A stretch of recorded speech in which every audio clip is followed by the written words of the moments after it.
Bien, iniciamos con una oración. En el nombre del Padre, y del Hijo, y del Espíritu Santo. Amén. Padre nuestro que estás en los cielos, santificado sea tu nombre. Venga a nosotros tu reino. Hágase tu voluntad, así en la tierra como en el cielo.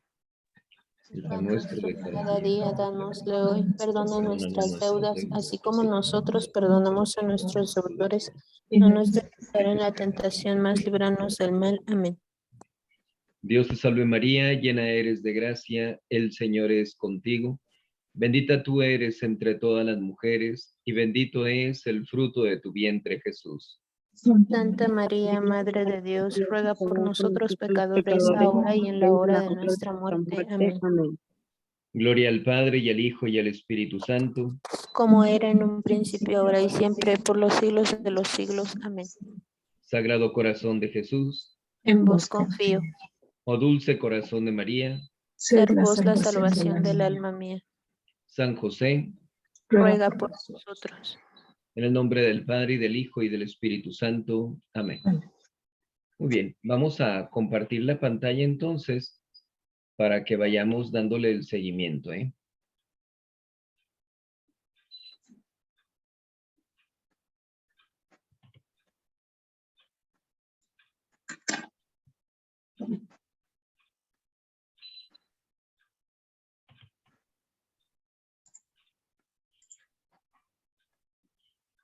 Muy bien, iniciamos ahora entonces con la lucha en contra de los pecados capitales. Esto es muy importante y yo les hago el comentario, por ejemplo, cuando reviso y explico el catecismo a los niños, que los pecados capitales llegan a manifestarse exteriormente en nosotros, que si ponemos un grupo de personas, identificamos pues al gordito por el pecado de la gula, al mal encarado por el pecado de la ira, al que está recargándose por el pecado de la pereza, etcétera. Y obviamente pues no se trata de que veamos los pecados en las demás personas, se trata de que veamos nuestros defectos dominantes, cuáles son realmente los pecados en que más incurrimos, y una vez que detectamos ese defecto dominante, que nos demos a la tarea de luchar en contra de él. Entonces, como decimos, los pecados que más nos identifican son los pecados capitales. Por eso es sumamente importante el que hablemos sobre estos pecados para que podamos ver cómo podemos luchar en contra de ellos. Ya veíamos la clase pasada acerca de las mortificaciones, incluso les había mandado algún libro ahí con texto sobre las mortificaciones para que veamos cómo podemos ir mortificándonos para evitar caer en los pecados. Y aquí específicamente vamos a hablar acerca de los pecados capitales. Entonces, empezamos con la soberbia que dice, es un amor desordenado de sí mismo, por el cual el hombre se estima explícita o implícitamente como si él fuera su primer principio y su último fin. Incluso dice que es una especie de idolatría, porque nos consideramos como dioses de nosotros mismos. Y vamos a ver los ejemplos que vienen aquí de Lucifer, Adán y Eva, Lutero y los pseudointelectuales. Entonces explicamos ya más a detalle esta definición de soberbia. Dice, es un amor desordenado. ¿Por qué dice que es un amor desordenado de nosotros mismos? Porque no tiene nada de malo que nos amemos. De hecho, hay una frase en teología que dice, la caridad bien entendida empieza por uno mismo. Entonces, debemos tener un amor hacia nosotros porque podemos decirlo, somos el regalo que hemos recibido de Dios. Dios nuestro Señor nos ha otorgado la vida, entonces debemos apreciar ese regalo, debemos amarnos, pero de una forma ordenada, reconociendo que venimos de Dios, que salimos de Dios, que tenemos que servir a Dios, que tenemos que llegar a Dios. Entonces, por esa razón, sí podemos tener un amor hacia nosotros. Hay gente, por ejemplo, que tiene baja autoestima, hay gente que pasa por depresión, que se siente menos que la demás gente, que sienten que no valen para nada, etcétera. Entonces, allí estamos diciendo que no están apreciando lo que Dios nuestro Señor les otorga, que no llegan ni siquiera a distinguir las cualidades, los talentos, las cosas que Dios nuestro Señor les está dando para su beneficio y para que puedan alcanzar el fin para el cual han sido creados, que es el reino de los cielos. Entonces, en esas condiciones podemos ver cómo hay un amor ordenado hacia nosotros mismos. Pero aquí en el caso de la soberbia es un amor desordenado, es un amor que nos pone encima incluso de Dios nuestro Señor. Por eso decimos, ya sea explícita o explícitamente, pues hay una gran soberbia, ¿verdad? La persona que no reconoce a Dios. Hay gente que son, por ejemplo, los ateos, que prefieren ellos no hablar de Dios, que no lo aceptan, que no lo reconocen, porque quieren darse el mérito nada más hacia ellos. Entonces allí la soberbia se da de manera muy explícita. Pero hay ocasiones en que la persona implícitamente hace a un lado también a Dios. ¿Por qué? Porque podemos decirle a una persona, eres muy soberbio, tienes que reconocer que esos talentos los has recibido de Dios. Y la persona puede contestar, a ver, no metamos a la religión aquí. Hablemos de que yo hice esto, yo me esforcé para esto, yo tengo estos méritos. Entonces, aun y cuando la persona no está oponiéndose directamente a Dios, implícitamente sí está haciéndolo a un lado, porque lo desconoce en ese momento. Entonces, por eso decimos, ese amor desordenado de sí mismo se puede dar explícita o implícitamente, como si él fuera su primer principio. De esa manera la persona puede decir, yo inicié esto, yo formé esto, yo les di la educación a mis hijos, yo hice esta empresa, etcétera. Y de esa manera la persona está hablando de sí mismo, no le atribuye todos esos méritos a Dios.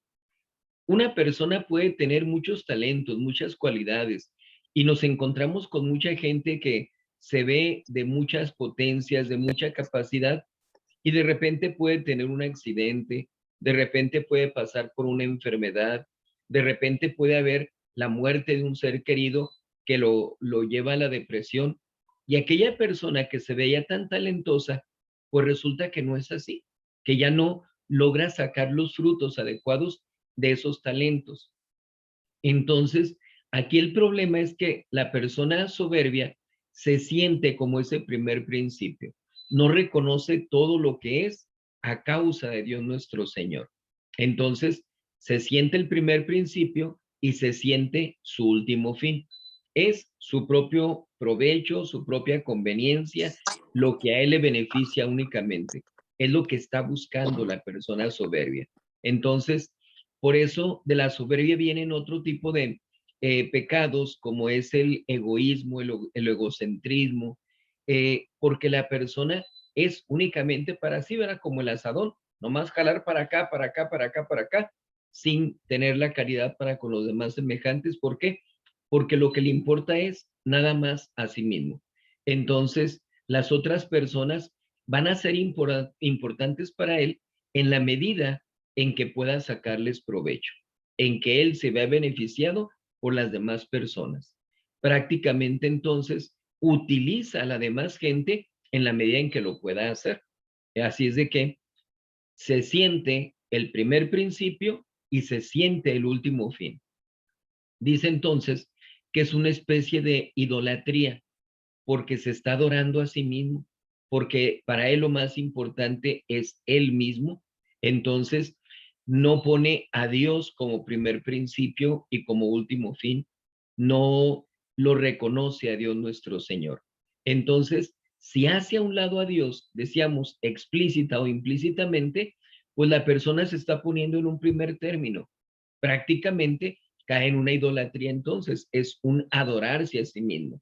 Y entonces vemos cómo son bastante pertinentes los ejemplos que se presentan. En primer lugar, el caso de Lucifer. ¿Por qué? Porque Lucifer quería ocupar el lugar de Dios. En algunas revelaciones particulares se dice que cuando Dios les revela la encarnación de la segunda persona de la Santísima Trinidad, es cuando se da esa rebelión de parte de Lucifer y se lleva con él pues a la tercera parte de todos los ángeles que había, como dicen las Sagradas Escrituras. Entonces, hay un intento de destronar a Dios nuestro Señor. ¿Hasta dónde llega la soberbia que no se da cuenta de la gran diferencia que hay entre Dios y él? Así es de que él pretende suplantar a Dios, ponerse en su sitio, cuando realmente no tiene la capacidad para hacerlo, cuando realmente él le debe su existencia a Dios nuestro Señor. Entonces, esa soberbia causa la ceguera en la persona, de no reconocer el poder, la capacidad, todo lo que hay de Dios nuestro Señor. Y entonces la soberbia lo lleva a querer ocupar el lugar de Dios. Y obviamente pues conocemos el resultado, ¿verdad? Ser precipitado al infierno, aquel que fue la criatura más excelsa que existía. La mayor perfección que había hasta ese momento quedó en lo peor del universo. Entonces, allí vemos cómo se da esa soberbia. ¿Qué pasa en el caso de nuestros primeros padres, Adán y Eva? Con ellos sucede lo mismo. Cuando se da la tentación por parte de la serpiente, les dice que cuando coman del árbol o del fruto del árbol prohibido por Dios nuestro Señor, en ese momento van a ser como dioses. Entonces, Dios les dice, no quiere que ustedes coman de este fruto porque sabe que en el momento en que ustedes coman de él, van a ser como Dios. Entonces, allí es donde está la tentación para esas personas, para Adán y Eva, que llegan a ese grado de comer de ese fruto a pesar de la prohibición. ¿Por qué? Porque querían ser como dioses. Entonces, ahí es donde vemos dónde se da esa soberbia a tal grado de querer ocupar el lugar de Dios nuestro Señor.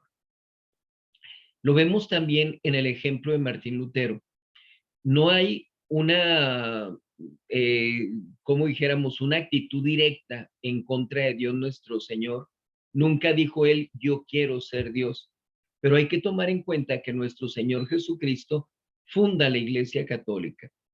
¿Y qué es lo que hace Martín Lutero? Se aparta de la Iglesia Católica, de la institución establecida por Dios nuestro Señor. Y él dice, esta institución no sirve, esta institución no es buena, etcétera, etcétera. Cuando nuestro Señor Jesucristo dijo, las puertas del infierno no prevalecerán contra ella. Hay entonces eh, un, un cuidado, una protección de Dios nuestro Señor hacia la Iglesia Católica.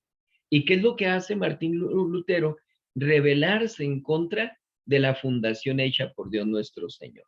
Entonces, por eso se considera mayor que la Iglesia Católica y está ocupando el lugar que le corresponde a nuestro Señor Jesucristo, que es Dios, ¿verdad?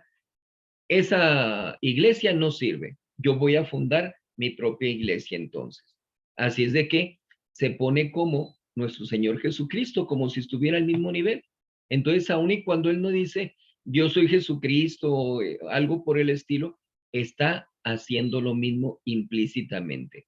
Está queriendo ser como Dios nuestro Señor. Y lo vemos también en los pseudointelectuales.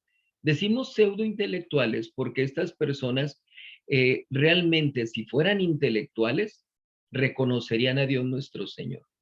Los más grandes sabios del universo han creído en Dios.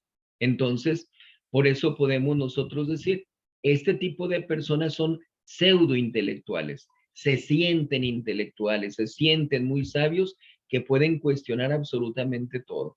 Entonces, sí, yo soy católico, pero yo no estoy de acuerdo con esto. O como yo no estoy de acuerdo con esto que pasa en la Iglesia Católica, entonces me aparto de ella. Ah, ¿qué es lo que sucede entonces en esas condiciones? Que la persona en ese momento está negando todo lo que hay de digno, todo lo que hay de fructífero dentro de la religión católica. Por eso es lo mismo que pasa con Martín Lutero que decíamos. Rechazan la institución dejada por nuestro Señor Jesucristo. Eso es un acto de una gran soberbia. Entonces, aquí podemos ver cómo ellos se sienten por encima de la religión católica. Ha habido ocasiones en que yo platico con personas que cuestionan muchas cosas de la religión y yo les digo, simplemente la Iglesia Católica ha tenido a los más grandes sabios. La Iglesia Católica tiene una historia de más de 2000 años. Tendrías que confiar en eso. La Iglesia Católica, para llegar, por ejemplo, a un dogma de la Asunción de la Santísima Virgen María, pues lo viene a determinar hasta el siglo XX. ¿Por qué?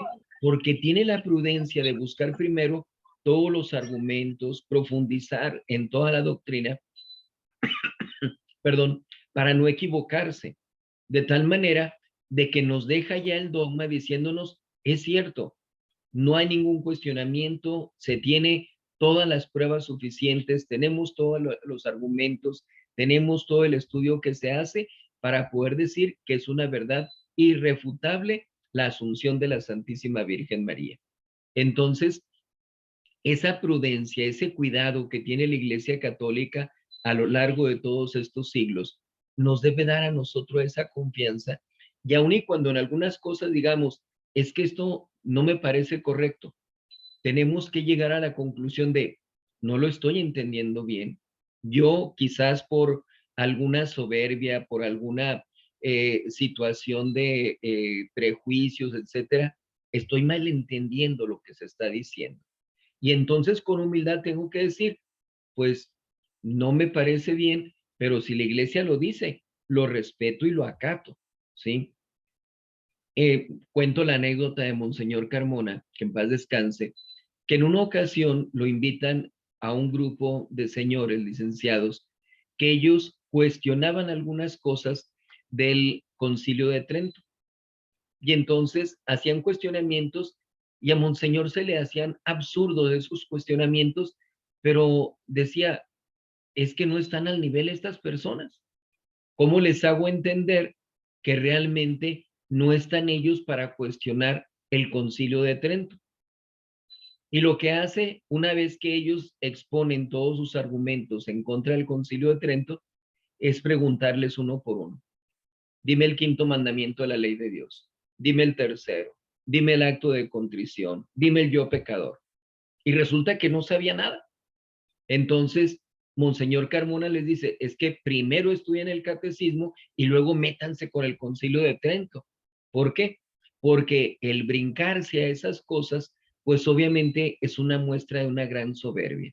Entonces, tenemos que cimentarnos en la humildad para ir escalando, para ir conociendo más y darnos cuenta del tesoro tan grande que tenemos dentro de la religión católica, porque nos lo ha dejado nuestro Señor Jesucristo, que es Dios. Entonces, no nos podemos dejar por la soberbia de querer ponernos por encima de todo lo que tenemos dentro de la religión católica. Tenemos un magisterio de la iglesia, tenemos esos dogmas, tenemos esos concilios, tenemos esas bulas, esas encíclicas, etcétera.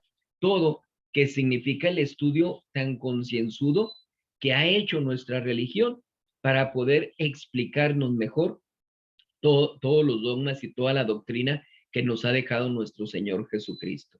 Entonces, aquí vemos por eso la malicia que tiene la soberbia.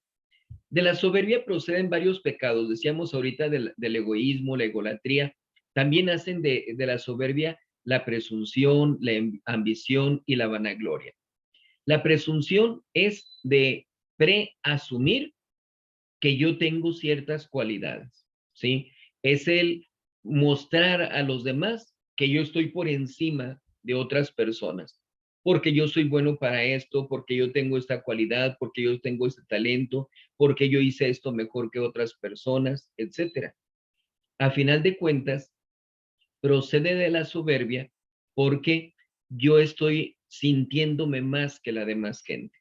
Entonces, no me coloco en el sitio que realmente me corresponde de acuerdo a la voluntad de Dios nuestro Señor, sino que yo me pongo por encima. Y nuestro Señor Jesucristo, ¿qué les decía a los fariseos? Cuando sean invitados a una fiesta, a una boda, no busquen los primeros lugares. No vaya a ser que haya un invitado más digno que ustedes y entonces le digan, amigo, quítate de allí y dale lugar a este otro.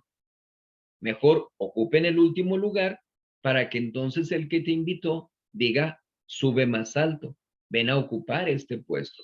Así es de que tenemos nosotros que tener esa humildad. No tenemos la humildad, caemos en este vicio de la soberbia, y de la soberbia procede la presunción. Presumir ante los demás.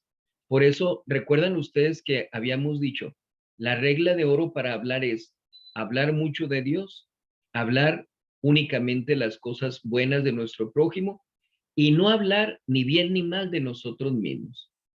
Cuando nosotros hablamos mal de nosotros mismos, también desgraciadamente estamos cayendo en una presunción. ¿Por qué? Porque lo que estamos queriendo es que las otras personas hablen bien de nosotros.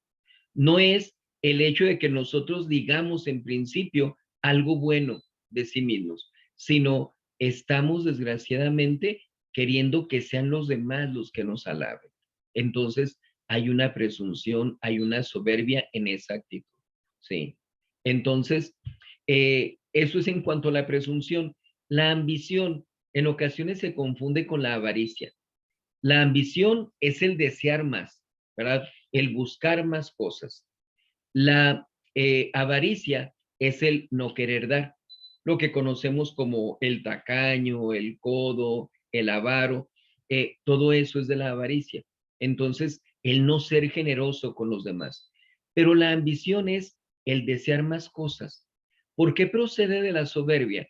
Porque la persona siente que merece más cosas, ¿sí? Puede un padre de familia, por ejemplo, darles a los hijos dinero para comprar, y luego resulta que uno dice, ¿y por qué me das lo mismo que a él? Yo soy mayor, yo te obedezco más, yo saqué mejores calificaciones, y buscan realmente los argumentos suficientes para recibir más. Hay una ambición. Esa ambición se da ordinariamente en los bienes materiales, pero en ocasiones también se da en el aspecto espiritual, que ambicionamos más cosas, pero ojo, ambicionamos porque es un defecto, ya que no hacemos lo suficiente para mejorar en la vida espiritual. Quisiéramos de manera mágica ser unos santos. ¿Y para qué? Para ser reconocidos por las demás personas, para que podamos ser un ejemplo para la gente, pero sin esforzarnos, sin trabajar, sin luchar en contra de las pasiones, etcétera. Entonces, por eso decimos, esa es una ambición ya de las cosas espirituales. También allí se da ese defecto, ese pecado. Y la vanagloria, cuando hacemos algo y nos sentimos más de lo que realmente somos. O inclusive pudiera darse el caso que no hacemos realmente nada y nos sentimos más. Les comento una anécdota. En una ocasión, cuando estaba yo de rector del seminario, le encargo pues ciertos oficios a algunas personas, a algunos seminaristas, obviamente, y hay un seminarista que desgraciadamente no hacía bien lo que se le estaba pidiendo. Bueno, hay talentos diferentes, ¿verdad? Le digo a quien estaba de prefecto, póngalo ahora en este otro oficio. Y después el prefecto me dice, padre, pues es que no pudo hacerlo eso. Pero le explicó cómo estaba todo, qué era lo que tenía que hacer. Sí, ok, vamos a ponerlo en otro lugar entonces. El punto es que no encontrábamos en dónde colocarlo porque no hacía las cosas correctamente en ninguna parte donde se le ponía. Llega el momento en que se acerca a confesar y luego dice ese seminarista en su confesión, padre, es que caigo en la presunción porque yo por las cualidades que tengo siento que soy mayor que los demás, me siento más que los otros seminaristas. Y me sorprende un montón. ¿Cómo? O sea, no hay yo donde puedas servir, donde tengas cualidades, y resulta que tú dices que por tus cualidades eres mejor que los demás. Entonces, allí desgraciadamente la persona está teniendo esa vanagloria, sintiéndose más por algo que no tiene, por talentos que realmente no tiene. hay ocasiones en que algunas personas se sienten satisfechas, sienten una satisfacción, un agrado, ni siquiera por obras que llegan a hacer, por cosas que se imaginan. ¿Por qué? Porque si yo me imagino que ayudo a los pobres, me imagino que construyo una iglesia, me imagino que ayudo para construir un orfanato, etcétera, etcétera, cosas así, siento que por esos aparentes buenos sentimientos ya soy más, cuando realmente no he hecho absolutamente nada. Entonces, esa es una vanagloria, el gloriarse, el otorgarse un honor, un culto, pudiéramos decir, que no corresponde, que realmente la persona no merece. Y todo eso, como decíamos, pues procede de la soberbia. Ahora, hablamos sobre la malicia de la soberbia. En primer lugar, hablamos de la soberbia en sí misma. La soberbia propiamente dicha, o sea, la que a conciencia y voluntariamente usurpa, aun y cuando sea implícitamente, los derechos de Dios nuestro Señor, es un pecado grave, porque no quiere someterse al dominio supremo de Dios.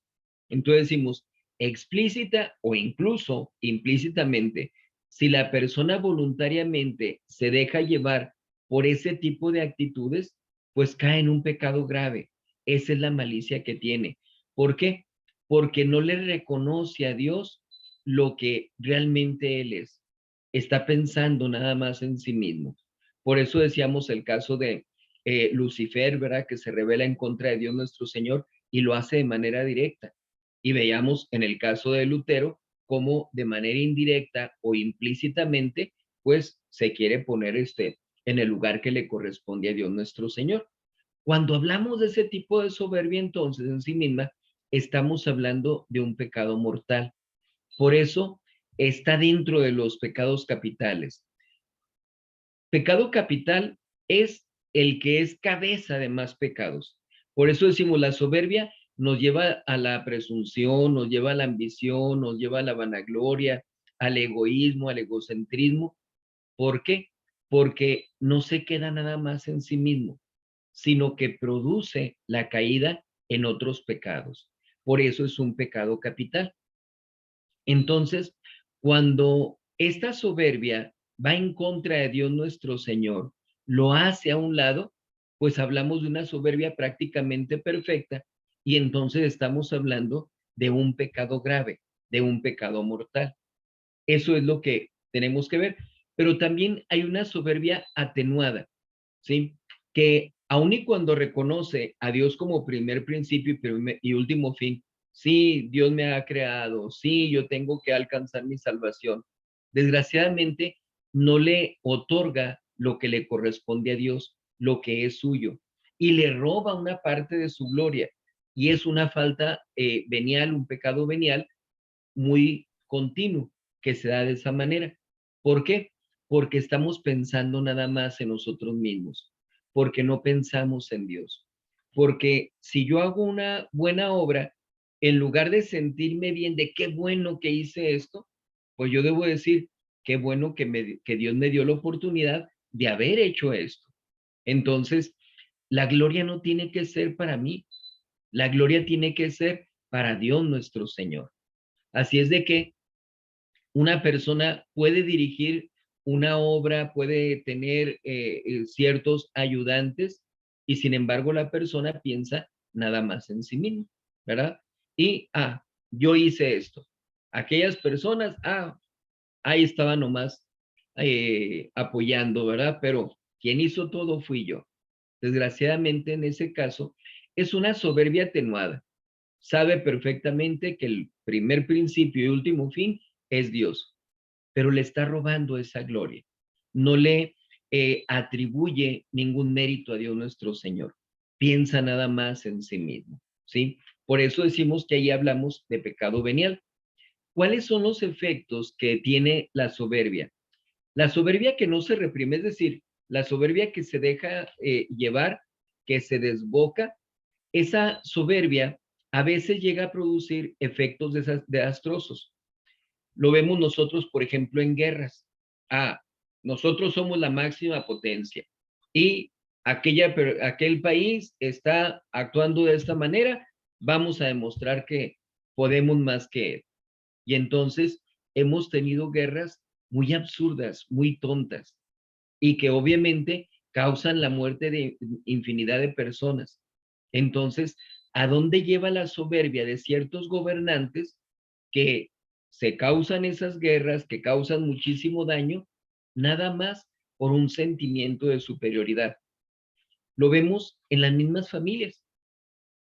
Cuando la familia tendría que estar más unida, desgraciadamente es allí donde muchas veces se presentan estas actitudes de soberbia, que yo no puedo aceptar que mi papá me haya hablado de esta manera, que yo no puedo aceptar que mi mamá me da ciertos consejos, que yo ya soy independiente, que ya estoy grande, que yo hago lo que yo quiera. Y desgraciadamente vamos cayendo en ese separatismo, en esa división, y se presentan las disensiones familiares. ¿Por qué?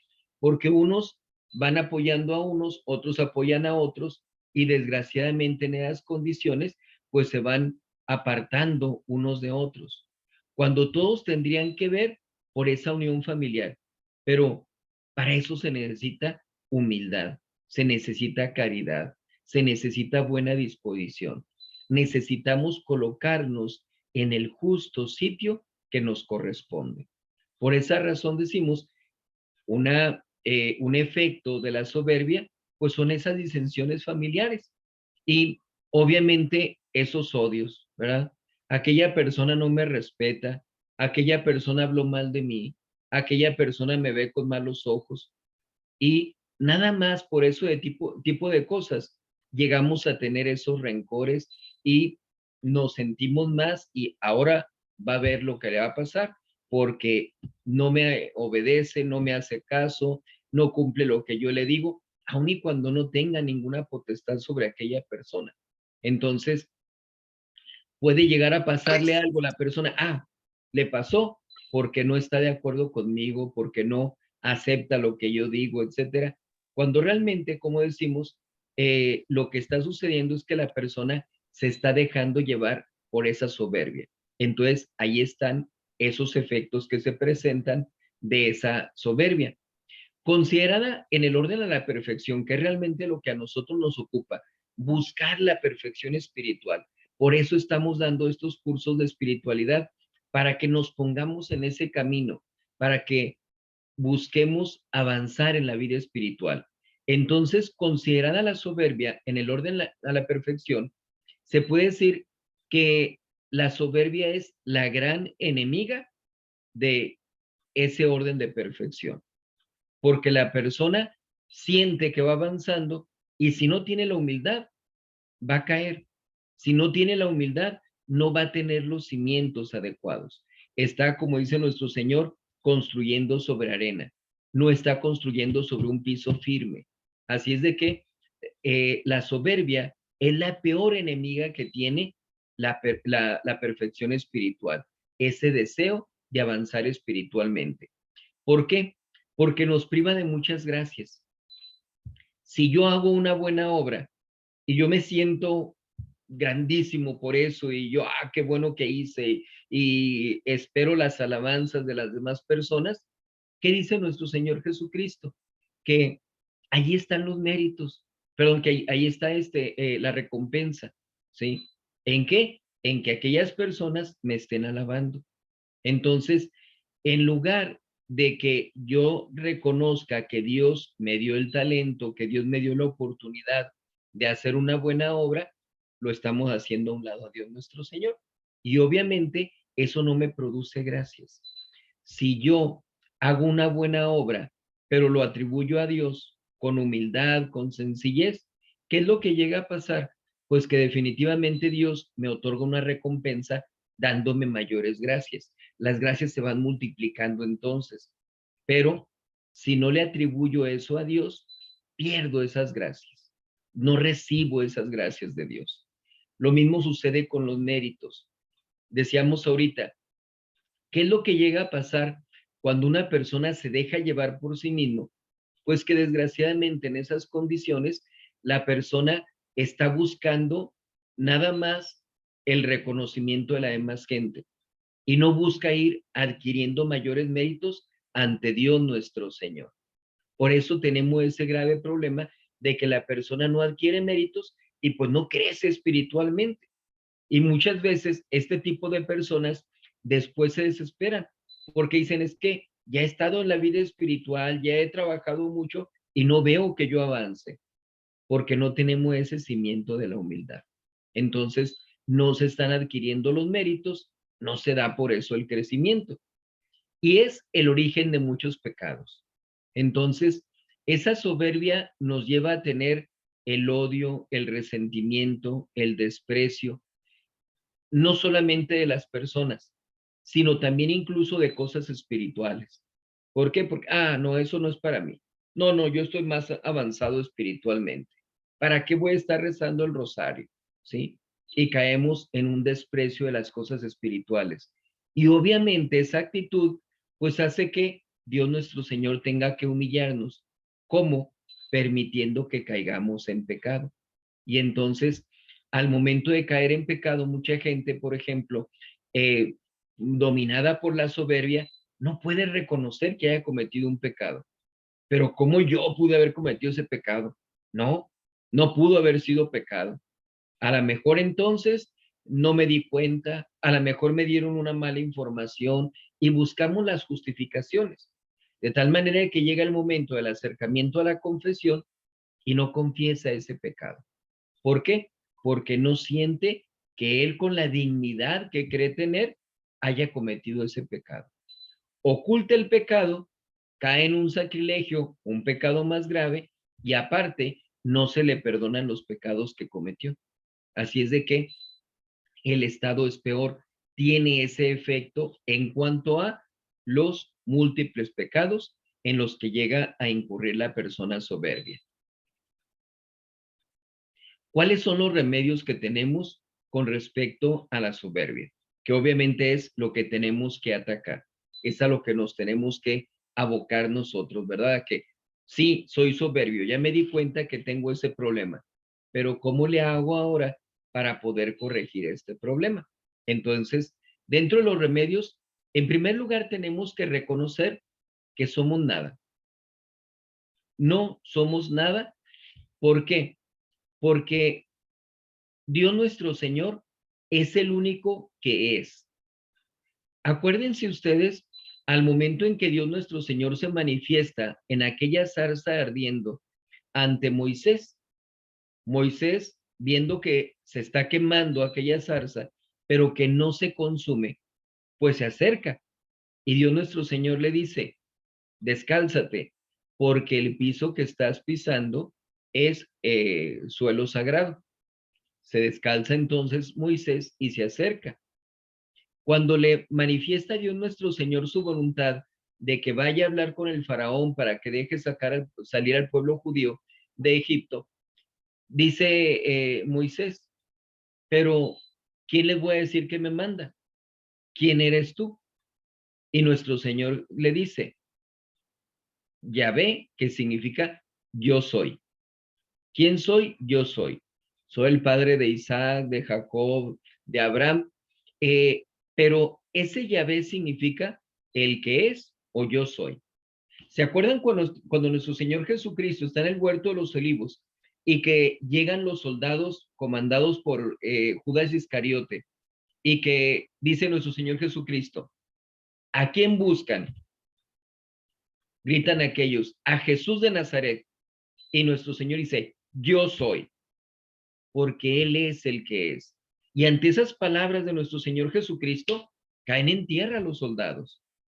Es esa manifestación de la esencia de Dios nuestro Señor, el ser por sí mismo, porque nosotros recibimos el ser, pero Dios nuestro Señor es el que es, tiene el ser. En filosofía se dice esa aceidad, que es el que Dios nuestro Señor es por sí mismo. Podemos decir, es el único que realmente es. Entonces, nosotros nada somos.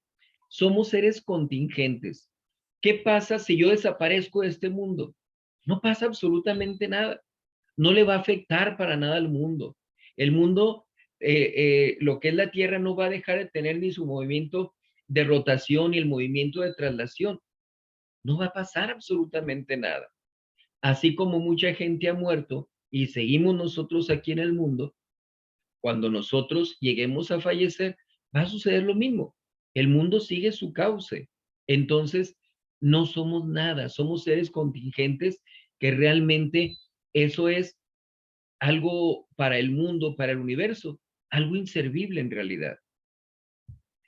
Tenemos nosotros el ser prestado. Dios nuestro Señor nos lo otorgó en su infinito amor que tiene por nosotros, en su magnificencia de Dios nuestro Señor, nos otorga el ser. ¿Para qué? Para que podamos alcanzar la gloria eterna. ¿Y qué es esa gloria? Llegar a Dios nuestro Señor, unirnos con Él. Entonces, se trata de que podamos recibir esa manifestación del que sí es, el que realmente es, de Dios nuestro Señor. Así es de que el ser lo tenemos prestado. Por nosotros mismos no somos nada. Y somos seres frágiles, que ahorita podemos estar muy bien y el día de mañana podemos estar enfermos, podemos tener un accidente, podemos pasar por muchas cosas, como decíamos, depresión, etcétera, tantas cosas que nos pueden suceder. Vemos nosotros gente que un día están, al día siguiente un terremoto, les cae la casa encima y ya. Muchas veces ni siquiera llegan a encontrar sus cuerpos. Entonces, somos seres frágiles, somos seres vulnerables. Por nosotros mismos nada somos. Tenemos que reconocerlo eso. Nada podemos tampoco. Dice nuestro Señor Jesucristo, sin mí nada podéis hacer.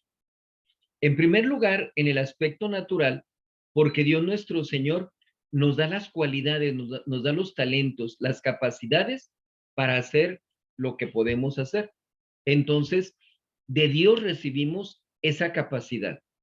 Por nosotros mismos, nada podemos. Si Dios no nos otorga esa capacidad, no vamos a poder obrar nada. Tenemos que recibirlo todo de Dios. Y vemos simplemente cuánta gente nace ciega, sorda, sin brazos, sin piernas, etcétera. Simple y sencillamente esas personas por sí mismos no pueden darse la vista, no pueden darse el oído, no pueden darse el tener brazos, piernas, el poder caminar, el poder hacer muchas cosas. ¿Por qué? Porque todo lo que tenemos lo recibimos de Dios. Algunos más, otros menos, por diferentes motivos que no viene al caso hablar ahorita, pero a final de cuentas, nada podemos hacer por nosotros mismos. Lo que podemos hacer, lo podemos hacer porque Dios nos otorga esa capacidad. Pero también debemos tomar en cuenta que eso vale para el aspecto espiritual. Y lo hemos hablado en otras cosas, pero tristemente los frutos no los llegamos a ver como quisiéramos.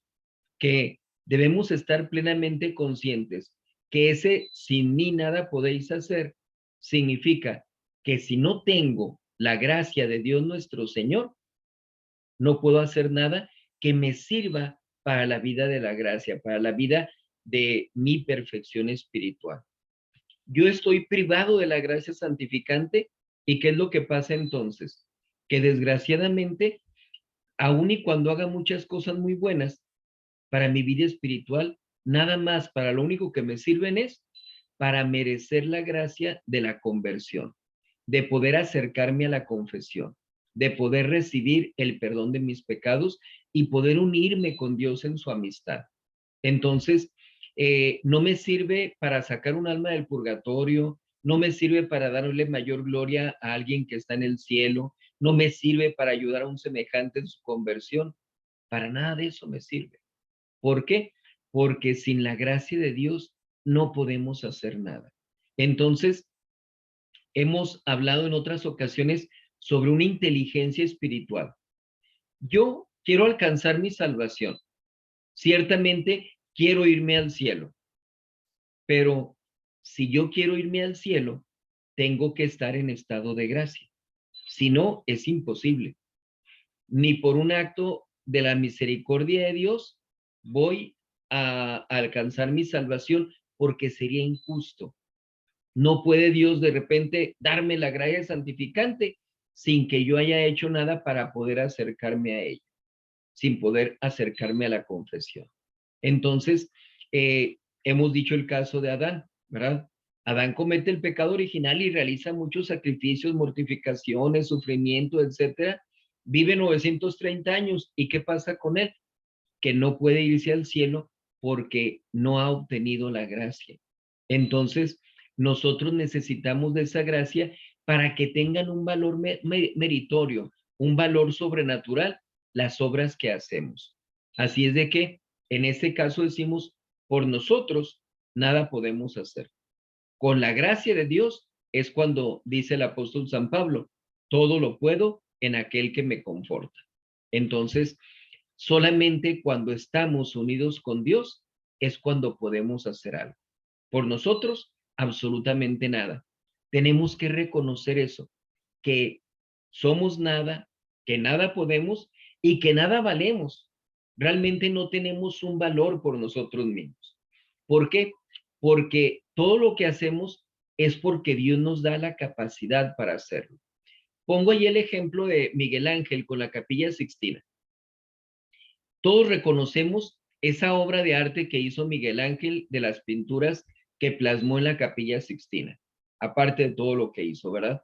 Pero, ¿eso lo hizo Miguel Ángel solo? No, había muchísima gente ayudándole, unos poniendo los andamios, otros limpiando, mucha gente que andaba allí ayudando a Miguel Ángel, que seguramente si aquellas personas no hubieran participado, Miguel Ángel no hubiera podido hacer esa obra. Sin embargo, al único al que atribuimos esa obra es a Miguel Ángel. ¿Por qué? Porque Miguel Ángel es el artista, porque Miguel Ángel es el que utilizó todos los elementos que tenían aquellas personas. Entonces, nosotros somos como todos aquellos trabajadores y Dios nuestro Señor es como Miguel Ángel. Dios es el artista y nosotros somos los instrumentos solamente. Entonces, realmente toda, toda la gloria, todo el mérito, se lo tenemos que dar a Él, se lo tenemos que dar a Dios. Y nosotros simplemente colocarnos en el justo lugar que nos corresponde, como esos instrumentos de Dios nuestro Señor. Entonces, nada somos, nada podemos y nada valemos por nosotros mismos. Por eso decimos, debemos reconocer que somos nada, ¿sí? Entonces, partiendo de ese hecho, somos nada, ¿por qué llegamos a sentir soberbia? ¿Por qué llegamos a sentir mayor valor? ¿Por qué llegamos a sentir que somos más que los demás? O lo que es peor, ¿por qué hacemos a un lado a Dios queriendo ponernos nosotros en un primer plano? Entonces, si nosotros reconocemos que nada somos, nos asentamos en la virtud de la humildad y tenemos ya a partir de ahí la capacidad para ir creciendo, para ir construyendo en nuestra vida espiritual. También debemos reconocer que somos pecadores. Hemos hablado ya acerca de la malicia, tanto del pecado mortal como del pecado venial. Y aquí tenemos que ver esto. Nosotros, por un solo pecado mortal que cometemos, estamos prácticamente haciendo un suicidio espiritual. ¿Por qué? Porque a partir de ese momento ya nos pusimos en camino a la condenación eterna. Entonces, cuando Dios nuestro Señor crea al ser humano, dice, hagamos al hombre a nuestra imagen y semejanza. Y esa imagen y semejanza la tenemos con Dios únicamente estando en estado de gracia. No podemos ser imagen de Dios siendo pecadores. Hemos dicho, somos enemigos de Dios, somos hijos del diablo, somos el ser más vil y despreciable que existe cuando estamos en pecado mortal. Entonces, si llegamos a cometer el pecado mortal, nosotros tenemos que reconocer que no tenemos ningún argumento, ninguna razón para caer en la soberbia. Tenemos que sentirnos abajo, hundidos en el cieno, en el fango, porque estamos en pecado. Entonces, no podemos vivir en pecado y todavía sentirnos mal, sentirnos más. ¿De dónde sacamos ese sentimiento de superioridad cuando estamos camino a nuestra condenación eterna? Por eso decimos, es un suicidio espiritual, nos estamos matando. ¿Qué decía nuestro Señor Jesucristo? No teman de los que pueden matar el cuerpo, teman a los que pueden enviar su alma al infierno. A esos son a los que debemos temer. El problema es que nosotros nos convertimos en nuestros mismos enemigos, nos convertimos en nuestros propios verdugos, porque voluntariamente buscamos caer en el pecado mortal. Entonces, si estamos prefiriendo el pecado mortal en lugar de Dios nuestro Señor, somos locos, somos tontos. Es absurdo eso. Así es de que no tenemos ningún motivo para caer en la soberbia. Entonces, cuando vemos nosotros esas manifestaciones de soberbia, tenemos que pensar en eso. ¿Tengo pecado mortal? ¿Por qué estoy en esa soberbia? ¿Por qué en lugar de trabajar en mi humildad? ¿Por qué en lugar de buscar mi conversión, mi acercamiento a la confesión? ¿Por qué estoy poniéndome por encima de la demás gente? ¿Por qué no le atribuyo la gloria que le corresponde a Dios nuestro Señor? Soy pecador, estoy en pecado mortal, tengo que buscar salir de ese estado, tengo que cuidar de mi propia persona, como decíamos, ese amor ordenado de nosotros mismos para buscar lo que verdaderamente nos conviene, que es la gracia santificante, el estar en la amistad con Dios nuestro Señor. También un solo pecado venial merece todas las humillaciones del mundo. De tal manera que aun y cuando estuviéramos en pecado mortal, hasta los mismos santos han llegado a cometer pecados veniales. Entonces, ¿qué pasaba con los santos? Nosotros podemos ver el ejemplo de ellos, que ellos no solamente al momento de pecar, sino al momento en que alguien los humillaba, alguien los ofendía, los insultaba, ellos decían, eso es lo que yo merezco. ¿Por qué? Porque yo he caído en estos pecados. Y en ocasiones, cuando les iba bien, ellos se lamentaban. A lo mejor Dios en esta vida me está recompensando las cosas que hago y no me las va a recompensar en la otra vida. Entonces, aún como decimos, y cuando estemos en estado de gracia, esos pecados veniales nos tienen que hacer reconocer que merecemos todas las humillaciones del mundo y que esas humillaciones deben servirnos para purificarnos, para que podamos adquirir méritos y entonces ponernos en ese camino hacia nuestra salvación eterna. Entonces, todo esto que lo damos como remedios es para que lo reconozcamos, para que lo meditemos, para que podamos ver en dónde estamos situados verdaderamente, qué es lo que piensa Dios de mí. El hecho de decir, no soy tan malo, ya es una justificación. Ya tratamos de encubrir la malicia en que estamos viviendo por nuestros pecados. No se trata de no ser tan malos, se trata de ser buenos, se trata de seguir el ejemplo de nuestro Señor Jesucristo, de la Santísima Virgen María y de todos los santos. Es el camino que tenemos que llevar para la unión con Dios nuestro Señor. Por eso decimos, nadie tiene el motivo suficiente para caer en esa soberbia. Una soberbia no la podemos decir, tiene razón, está justificado que sea soberbio. No, aún pecados veniales que nada más tuviera la persona son motivo suficiente para ser humilde, para humillarse ante Dios y ante la demás gente. Entonces, tiene uno que reconocer que merece esas humillaciones para que uno no se sienta mal, pero ¿por qué me dijo eso?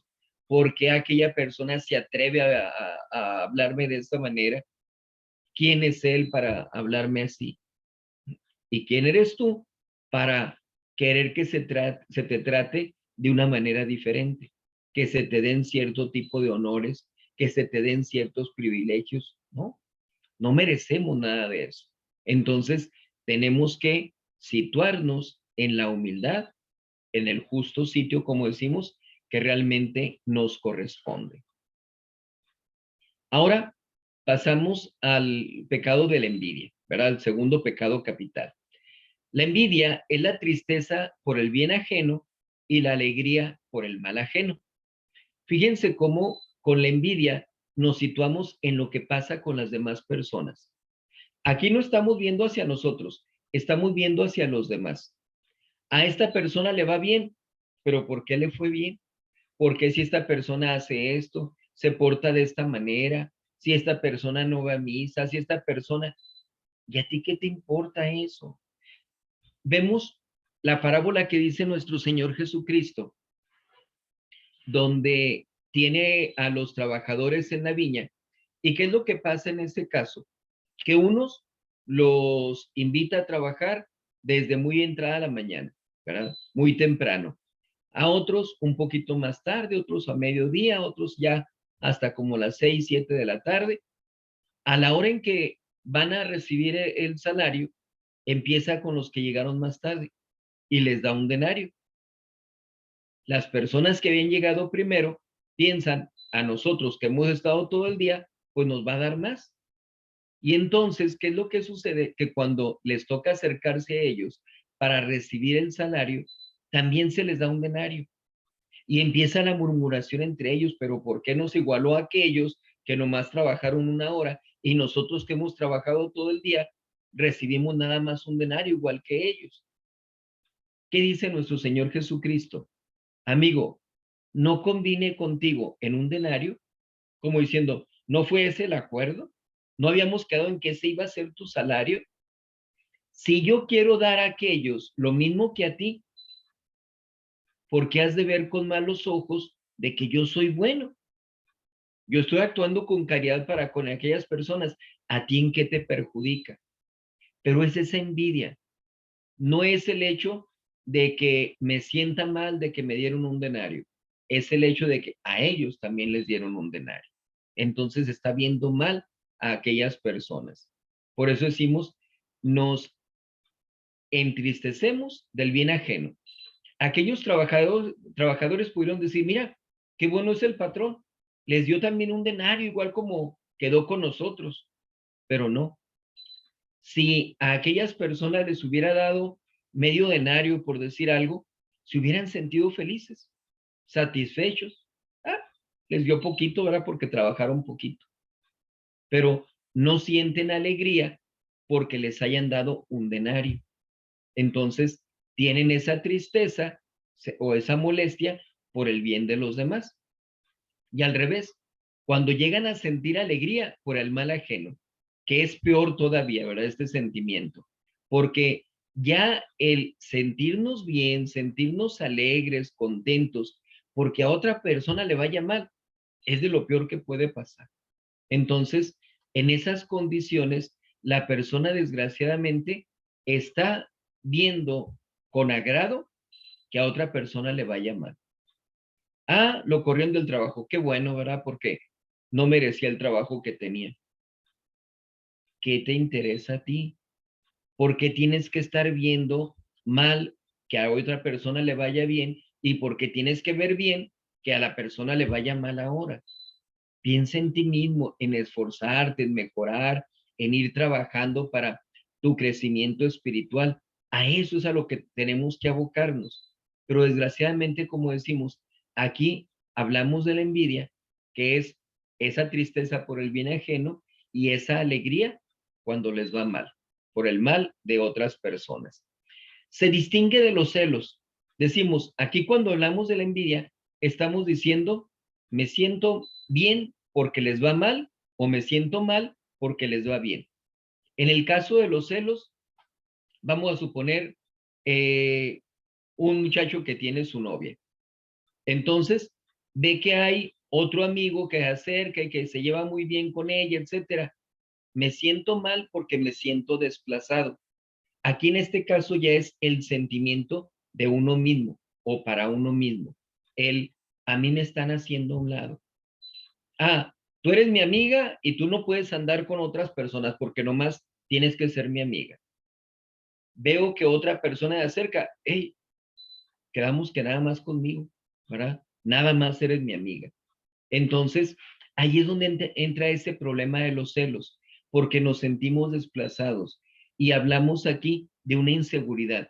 No nos sentimos nosotros seguros de que contamos con el aprecio de las otras personas. Nos sentimos desplazados. Estamos trabajando en algún lugar, vemos que llega otro trabajador y aquel trabajador trae buenas ideas, trae buenos propósitos, nos deja un ejemplo de más trabajo y empezamos a querer denigrarlo, a querer desplazarlo. ¿Por qué? Porque sentimos inseguridad del puesto que tenemos. Nos sentimos desplazados con él. Entonces, estamos sintiendo los celos de aquella persona porque desgraciadamente vemos en peligro el lugar en que nosotros nos encontramos. Entonces, es diferente a la situación de la envidia. Y hacemos la diferencia también con la emulación. La emulación consiste en que vemos el ejemplo, por el caso que decíamos, de la persona que entra a trabajar y entonces vemos que es un buen trabajador, que trae buenas ideas y decimos, yo quiero ser como él. Y a ver, ¿tú cómo le haces con esto? A ver, enséñame a hacer esto. Y vamos aprendiendo y vamos emulando a la persona. No es una envidia, no es un desprecio, no es un yo quiero hacer lo mismo que él para que a él lo quiten. No, lo vemos como parte fundamental del grupo, vemos que nutre el grupo donde estamos y que nos puede ayudar a crecer más y a tener mejores resultados. Entonces, en ese caso, decimos la emulación es buena porque nos motiva a ser mejores, nos motiva a aprender más cosas. Eso es bueno. Entonces, la emulación no tiene nada que ver con la envidia. Es muy diferente una de la otra. Aquí no estamos viendo mal las cualidades de otra persona. Estamos queriendo aprender, estamos queriendo imitar esas virtudes, esas capacidades, esos talentos que tiene la otra persona. Entonces hacemos aquí esa diferencia. ¿Cuál es la malicia del pecado de la envidia?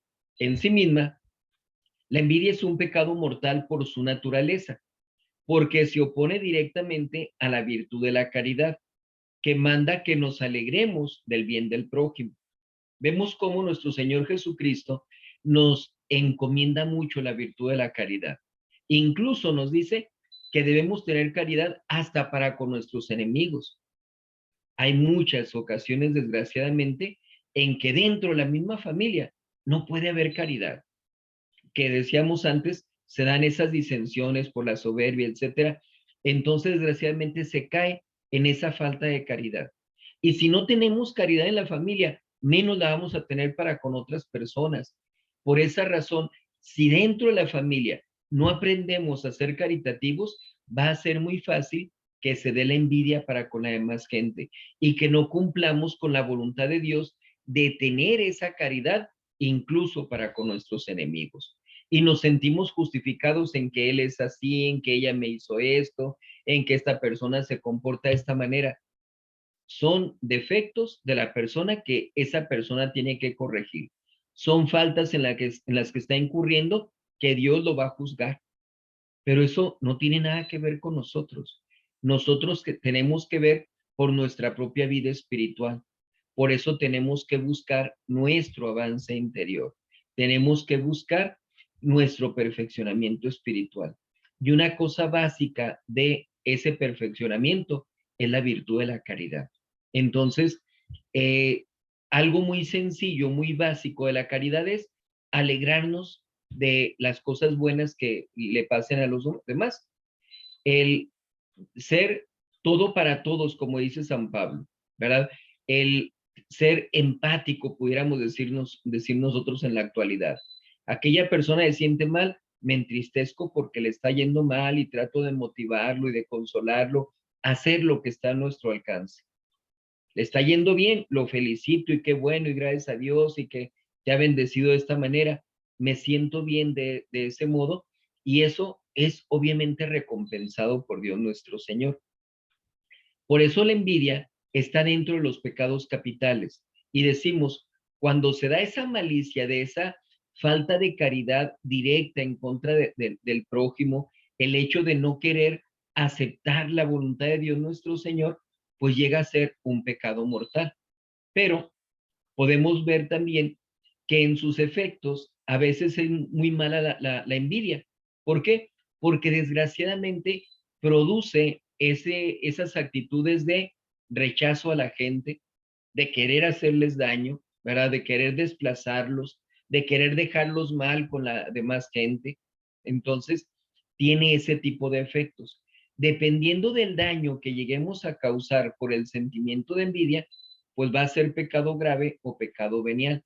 Pero debemos tomar en cuenta que de acuerdo a su naturaleza es pecado mortal, por eso no podemos verlo como muy simple, como muy sencillo, no podemos minimizar esta falta, porque sí nos puede llevar al pecado mortal. Entonces, en ocasiones siento una tristeza por algo muy simple, muy insignificante, y estoy en pecado venial, pero no le doy la importancia y eso me va llevando a que crezca ese tipo de sentimientos negativos y que llegue entonces a tener efectos más malos que produzcan que caigan, como decía, en el pecado grave, en el pecado mortal. ¿Qué remedios tenemos contra el pecado de la envidia? ¿Verdad? Que es de lo principal que tenemos que ver. Hay remedios negativos que consisten en despreciar los primeros movimientos de envidia o de celos que se levantan dentro del corazón. Entonces, apenas llegamos a tener ese sentimiento, tenemos que rechazarlo. Tenemos nosotros que, no debo pensar así, ¿verdad? Qué bueno que le fue bien a esta persona. Pobrecito, qué mal que le haya ido de esta manera. No debo pensar de esta manera, ¿sí? Les pongo el ejemplo. Hay ocasiones en que uno puede estar, por ejemplo, en oración o puede estar en la Santa Misa y llegan tentaciones en ese momento.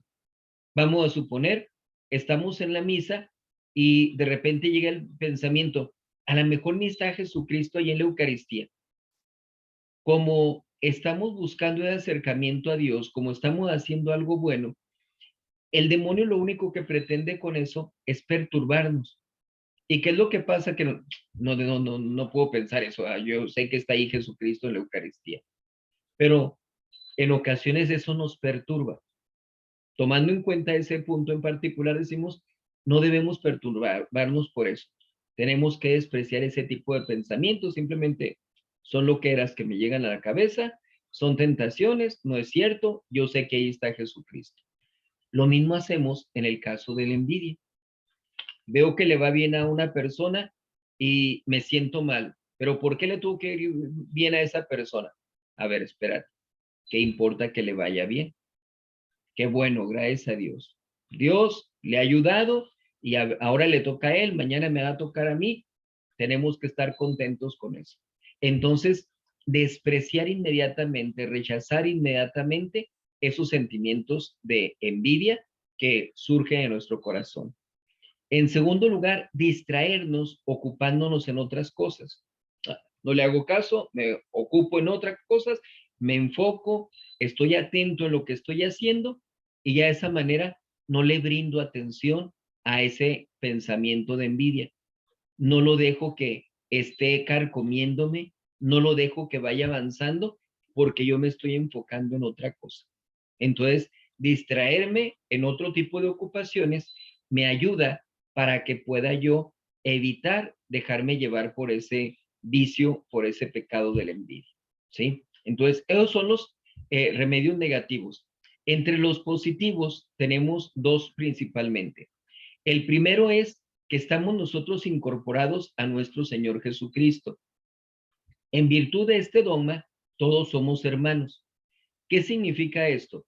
Que nosotros formamos parte del cuerpo místico de nuestro Señor Jesucristo y nuestro Señor Jesucristo es la cabeza de ese cuerpo. Si estamos todos entonces incorporados a nuestro Señor Jesucristo, somos parte de ese cuerpo místico, somos hermanos entonces, y lo que le pase a un hermano bueno, nosotros tenemos que sentir esa alegría. Lo que le pase malo a ese hermano, tenemos que sentir la tristeza y tenemos que buscar ese acompañamiento. Le va mal, como decíamos, lo consolamos, lo fortalecemos, lo motivamos, etcétera.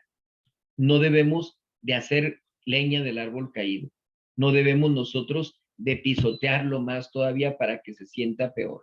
Es que tú tienes la culpa, es que tú hiciste esto y es que no, tenemos que motivar a la persona. Debemos tener esa caridad. La virtud contraria al vicio de la envidia, al pecado capital de la envidia, es la virtud de la caridad. Entonces, tenemos que combatirla con esos buenos sentimientos. ¿Por qué? Porque decimos, somos hermanos, estamos incorporados con nuestro Señor Jesucristo dentro de este cuerpo místico. El segundo medio es fomentar la emulación, como decíamos antes. Decíamos, la emulación es algo bueno. Entonces, el que nosotros podamos imitar lo que hace la otra persona, el que podamos nosotros seguir el ejemplo, nos hace apreciar mejor sus virtudes y de esa manera tengo la facilidad para que vaya quitando todo sentimiento negativo. Por eso, muy continuamente, cuando una persona se acerca a confesar, en ese momento confiesa que tiene resentimientos, recelos, envidias, etcétera. ¿Qué es lo que podemos recomendar fácilmente? Tener caridad, practicar la virtud de la caridad. Hay ocasiones en que hasta dentro de la misma familia se presentan este tipo de malos sentimientos, por ejemplo, de los hijos con el papá. Es que mi papá me regaña, es que me habla de esta manera, es que me dice malas palabras, etcétera. Y no hablamos de los defectos del papá, hablamos de qué es lo que tengo que hacer para no ir adquiriendo un rencor hacia mi padre. Pues actúa con caridad para con él. En la medida en que vayas teniendo mayor caridad, va a ser más fácil que también tu papá vaya cambiando su actitud, que vaya reconociendo tu buena voluntad, tu buena disposición, tu obediencia, tu respeto, etcétera. Porque si no caemos en un círculo vicioso, es que mi papá me habla así. Y si preguntamos al papá, oiga, ¿por qué le habla así? Pues es que no me obedece, no me respeta, no cumple con lo que le digo. Entonces, cada quien se siente justificado y no salen de ese círculo. ¿Por qué? Porque cada quien cree tener la razón. Pero nosotros debemos buscar actuar con esa caridad. Sí, mi papá tiene esos defectos, pero tiene esas virtudes. Yo tengo que imitar esas virtudes. Cuando una persona siente que otra lo está emulando, lo está imitando, está haciendo lo mismo que uno hace, pues ya lo ve como un aliado, ya lo ve como alguien que está unido a él. Entonces, ya no hay ese sentimiento negativo, sino al contrario, se va transformando en algo bueno, en algo positivo. ¿Ok? Entonces, eso lo tenemos también dentro de los remedios contra el pecado de la envidia. Entramos ahora al pecado de la ira, los corajes, las molestias. Es una desviación, decimos, del sentimiento instintivo que nos impulsa a defendernos cuando somos atacados, rechazando la fuerza con la fuerza. ¿Qué decimos aquí? Que hay una desviación, ¿por qué? Porque ese sentimiento instintivo es un impulso que tenemos, pero no es un impulso ordenado, no es un impulso correcto. Nos lleva a defendernos cuando sentimos que se nos está atacando y pudiera ser que no tuviéramos razón. Un hijo, por ejemplo, que su papá lo regaña porque tuvo malas calificaciones, porque no llegó a la hora que debía, a la hora que se le estipuló, etcétera, y se enoja el hijo por eso. Y entonces se siente con el derecho de contestar y faltar al respeto. Entonces, aparentemente la persona que está haciendo defendiéndose, pero se está defendiendo de manera injusta, porque no está actuando con la humildad de vida para decir, tiene razón, es cierto, saqué malas calificaciones, es cierto, llegué más tarde, no puedo estarme justificando, no puedo estar buscando razones para decir, por eso no cumplí con lo que debía. Tengo que buscar realmente los medios para ser cumplido, para ser obediente, para ser respetuoso. Y si no lo estoy haciendo, se tiene todo el derecho de mis padres de llamarme la atención, de corregirme. Así es de que, ¿qué pasa aquí? Que nos sentimos con ese derecho de defendernos como cuando somos atacados, rechazando la fuerza con la fuerza. Me gritas, te grito. Me ofendes, te ofendo. Me golpeas, te golpeo. ¿Verdad? Entonces, allí la ira nos lleva a esa desviación, a que el sentimiento se nos salga de cauce y nos lleve a esos impulsos negativos. Sin embargo, hay una ira legítima, una santa indignación, un coraje, obviamente por cosas malas que llegan a suceder, que es un deseo ardiente, pero razonable, de imponer a los culpables un justo castigo. Vemos el ejemplo de nuestro Señor Jesucristo cuando entra al templo y que allí ve que están los mercaderes del templo, que están negociando con los animales, etcétera. Y entonces, ¿qué es lo que hace Dios nuestro Señor? Agarra pues unas cuerdas que las utiliza como látigo y empieza a tirar todo y empieza a sacar a la gente y dice, está escrito que la casa de mi padre es una casa de oración y ustedes la han convertido en una cueva de ladrones. Entonces, ya con eso, nuestro Señor Jesucristo está mostrando esa indignación, esa ira. ¿Por qué? Porque nuestro Señor desprecia el pecado, obviamente. No puede gustarle que se le esté ofendiendo. Y en este caso, de una ofensa en contra de su Padre, porque ese lugar es la casa de Dios. Entonces, por eso hay una ira legítima. Tiene razón en esa ira. Pero no confundamos, porque en ocasiones nosotros sentimos que actuamos con esa ira. No, tenemos que comprender bien cuándo se da la ira legítima. Por eso damos el ejemplo de nuestro Señor. ¿Estaban haciendo mal los mercaderes? Sí, definitivamente que sí. ¿Nuestro Señor Jesucristo tenía la autoridad para sacarlos? Por supuesto que sí. ¿Tenía razón nuestro Señor en indignarse por los pecados que estaban cometiendo allí? Claro que sí. Entonces es una ira legítima. Pero vemos en contraparte el caso del sacerdote Eli, que sus hijos cometían muchos pecados, que abusaban de la demás gente y que él desgraciadamente no hacía nada para corregirlos. Cuando a Samuel, que estaba con él, le avisa a Dios nuestro Señor que ya no es digno de ser ese sumo sacerdote, Eli se lo manifiesta Samuel, el profeta, siendo él un jovencito que vivía, como decíamos, ahí en el templo con Elí, y le dice lo que va a pasar. Eso hizo que Elí cambiara, que Elí actuara con firmeza para corregir a sus hijos. No, y por eso recibe el castigo, porque no actúa con una ira legítima para poder poner en su lugar a sus hijos. Y viene el castigo, ¿sí? Entonces, decimos, para que la ira sea legítima, para que sea justa, es necesario que sea justa en su objeto, no atendiendo sino a castigar a quien lo merezca y en la medida en que lo merezca. No voy a agarrar parejo, ¿verdad? Ah, como estoy enojado, pues entonces también tú la vas a llevar. Papá, mamá, pero es que mi hermano fue el que hizo esto. Ya ni modo, ahora todos, ¿verdad? No, no, no. A ver, castigo la falta que se cometió y a la persona que la cometió. Entonces, es actuar con esa ira de manera justa a quien realmente corresponde. Tiene que ser moderada en su ejercicio, es decir, tengo que ser dueño de mí mismo.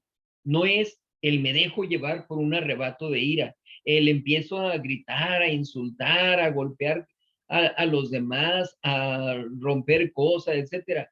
Pues ya está desordenada la persona, ya no tiene esa moderación en el ejecutar la obra de castigo, de enmienda que se tiene que dar en ese momento. Y tiene que ser caritativa en la intención. ¿Cuál es la intención? ¿Cuál es el objetivo que estoy buscando?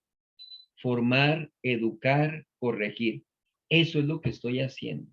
Entonces, no es el desahogar mi coraje, no es el descargar mi ira, no es el que se fije quién manda. No, se trata de, tengo que mostrarle que lo que hizo está mal, tengo que mostrarle que rebasó los límites, pero que estoy siendo firme en lo que estoy haciendo, pero que tengo el control de mí mismo, ¿sí? Entonces, hay ocasiones en que vemos en una familia, por ejemplo, que un hijo llega a cometer alguna falta grave. ¿Y qué es lo que hace el padre de familia? Correctamente, reprender, llamar la atención, regañar a su hijo por eso. Y por esa razón vas a tener este castigo. Y ya, simplemente se cumple con lo que está diciendo el papá. No es el arremeter en contra del hijo, ¿sí? Se trata de, te lo digo con todo el dolor de mi corazón, yo quisiera que fueras a este lugar al que quieres, yo quisiera que tuvieras este acceso a estas cosas, pero no lo mereces. Entonces, aún a pesar de que yo quisiera que usaras esto, que fuera a este lugar, etcétera, tengo que limitártelo, tengo que prohibírtelo porque cometiste esta falta.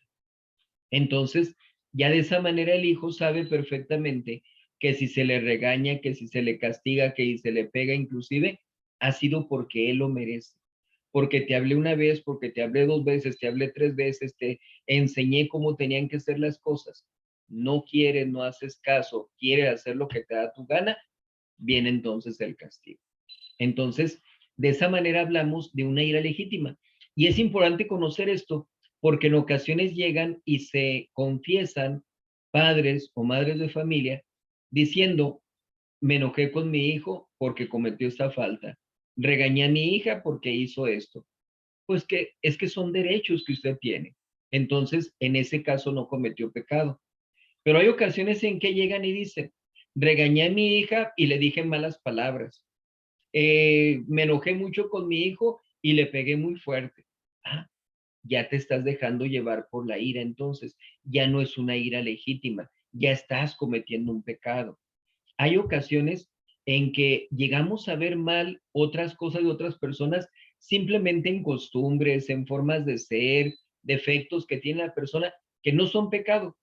Y nosotros nos enojamos por lo que pasa con esa gente de manera desordenada al grado de que nosotros sí estamos cayendo en el pecado de la ira. Nosotros sí estamos ofendiendo a Dios. Y dice uno, te fijas más en una cosa pequeña de la otra persona y no te fijas en ti mismo. ¿Qué sucede entonces? Lo que dice nuestro Señor. Vemos la paja en el ojo ajeno y no vemos la viga en el propio.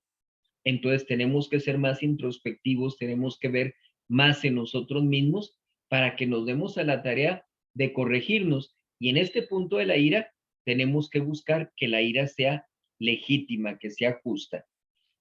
La ira tiene sus grados y es bueno que nosotros lo veamos esto. Al principio no es más que un movimiento de impaciencia. Hay cosas que me molestan, hay cosas que no me agradan, que me perturban y empiezo entonces con esa espinita clavada. Si desde ahí actuamos, podemos corregir muchas cosas. El problema es que dejamos que vaya avanzando la ira y luego viene después el arrebato, el actúo por impulso. Ya no tengo el control de mí mismo. A veces llega la violencia, ¿verdad? Ya me harté, ya me llegaron al colmo, ¿verdad? Ahora voy entonces a, a pegarles, voy entonces a romper cosas, etcétera. Llegamos a la violencia. Hay ocasiones en que se llega a jurar. Vemos nosotros cómo hay gente que siente tanto coraje que se siente justificada de hacer un juramento. ¿A dónde llega esa ira? Al odio. Entonces, ¿qué sucede cuando nuestro Señor Jesucristo es llevado ante Poncio Pilatos? Poncio Pilatos declara que es inocente nuestro Señor, al grado de que se lava las manos. Inocente soy de la sangre de este justo, allá ustedes. Pero la ira, el odio que tenía aquella gente los lleva a decir, caiga su sangre sobre nosotros y sobre nuestros hijos. Hasta los hijos, sin temerla ni deberla, también ellos entran allí, ¿verdad? De que también se llega a tener ese, como decimos, ese juramento. Entonces llega a ese grado la ira. Y por último, degenera, como decimos, en un odio implacable. Ese odio tan fuerte, tan férreo, que llega a cegar la razón de cualquier persona.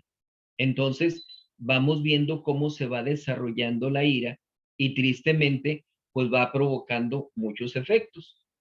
Para la próxima plática vamos a continuar con la ira para hablar de los remedios, porque aquí en la ira en particular tenemos nosotros que ver cómo desgraciadamente llega el momento en que no somos nosotros mismos, en que actuamos de una manera arrebatada, actuamos ya sin razonar lo que estamos haciendo.